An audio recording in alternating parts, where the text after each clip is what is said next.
안녕하세요. 2025년 8월 첫째 주 암호화폐 시장 자료들 보내주신 걸로 같이 한번 깊이 살펴보겠습니다. 이번 주는 비트코인은 좀 조용했던 반면에 이더리움은 눈에 띄게 좀 살아났고요. 다른 코인들은 정말 변화무쌍했는데요. 바로 시작해보죠. 자, 먼저 시장 대장격인 비트코인부터 볼까요? 주 초반에 좀 오른가 싶더니 결국엔 11만 2천 달러에서 11만 8천 달러 그 사이 박스권에 갇힌 느낌이었어요. 이게 왜 이렇게 조용했을까요?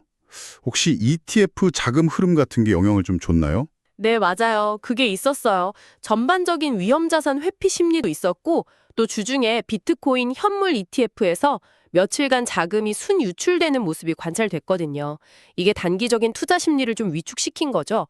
그래서 큰 방향성 없이 그 특정 가격대에서만 움직이는 결과를 낳았다고 봅니다. 아, 그렇군요. 비트코인이 그렇게 주춤한 사이에 이더리움은 분위기가 좀 달았다고요? 네, 확실히 달랐죠. 이더리움은 8월 4일 이후로 주요 기술적 지지선에서 꽤 강하게 반등을 했어요. 단순히 인플레이션 우려가 조금 완화될 거다 이런 기대감도 있었지만 제 생각엔 ETF 승인 가능성, 이걸 염두에 둔 기관들의 선제적인 포지셔닝, 이런 움직임도 있었던 것 같아요. 어쩌면 시장 참여자들이 이제 비트코인 말고 다른 대안으로 자금을 조금씩 옮겨가려는 그런 초기 신호일 수도 있고요. 주간 회복 속도만 놓고 보면 비트코인보다 훨씬 빨랐습니다. 오, 비트코인 자금은 나가는데 이더리움 쪽엔 돈이 들어왔다. 이거 흥미로운데요? 그럼 다른 주요 코인들은 어땠습니까? 특히 XRP가 유독 눈에 띄던데요?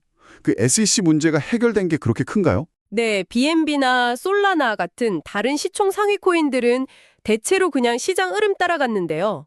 XRP는 말씀하신 대로 그 SEC와의 오랜 법적 분쟁 마무리, 이게 결정적이었어요.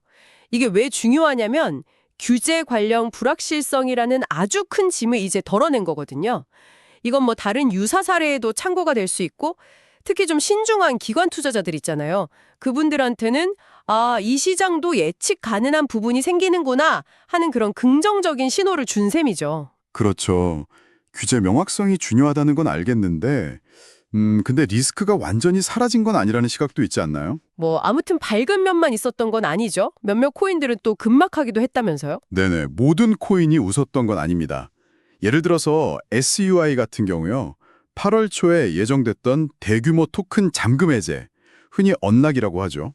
이 언락 물량이 시장에 확 풀리면서 곧바로 매도 압력으로 작용했어요. 공급이 갑자기 늘어나니까 단기적으로 가격이 크게 하락한 거죠. 이런 언락 일정은 사실 미리 알려져 있어서 예측 가능한 위험 요소이긴 합니다만 예측 가능해도 막상 닥치면 가격 하락은 좀 피하기 어렵군요. 그리고 해킹 문제도 있었다고요? 맞습니다. 그 크레딕스라는 디파이 프로젝트에서 해킹으로 자금이 유출되는 사고가 발생했습니다. 이러면 당연히 관련 토큰 가격은 폭락했고요. 프로젝트 자체의 신뢰도에도 큰 타격을 입었죠. 스마트 컨트랙트의 보안 취약점이나 내부 관리 시스템 문제, 이런 게 여전히 디파이 생태계의 좀 아픈 부분이라는 걸 보여주는 사례였습니다. 참 다사다난하네요. 이런 개별 코인들 문제 말고 시장 전체를 누르는 요인도 있었죠. 스태그플레이션 우려 같은 거시경제 상황 말입니다. 네, 그것도 무시 못하죠. 스태그플레이션에 대한 걱정이나 앞으로 금리 정책이 어떻게 될지 모른다는 불확실성, 이런 거시경제 요인들이 투자 심리에 부담을 준 건 사실이에요.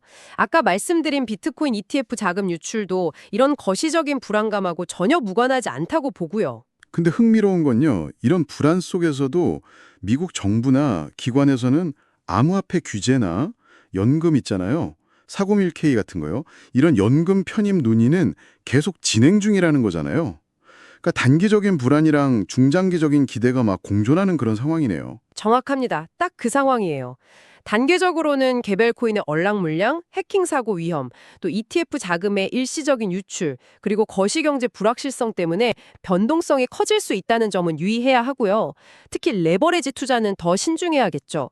하지만 중장기적으로 보면 규제 환경이 점차 명확해지고 특히 연금 같은 제도권 자금이 들어올 수 있는 길이 열린다면 어떨까요? 시장의 근본적인 수요 기반이 확대될 수 있는 기대감도 분명히 존재합니다. XRP 사례처럼 법적 리스크 해소도 당연히 긍정적 신호고요. 자, 그럼 오늘 이야기 정리 한번 해볼까요? 이번 주는 비트코인은 좀 횡보했고, 이더리움은 상대적으로 강세를 보였고, 그리고 일부 알트코인들은 급등락이 두드러졌습니다. 토큰 언락이나 해킹 같은 내부 이슈도 있었고요. SEC 판결 같은 외부 호재도 있었죠. 여기에 거시경제 불안감이랑 규제 진전 기대감이 막 뒤섞여 있는 상황이고요. 그래서 이 모든 게 우리에게 시사하는 바는 뭘까요? 가장 중요한 점은요. 이제 암호화폐 시장이 예전처럼 그냥 비트코인 하나만 보고 따라가는 그런 시장이 아니라는 겁니다. 점점 더요. 개별 자산들이 각자의 펀더멘털, 기술적 상황, 규제 이슈, 자금 흐름 이런 다양한 요인에 따라서 점점 더 다른 길을 걷고 있다는 게 분명해 보여요.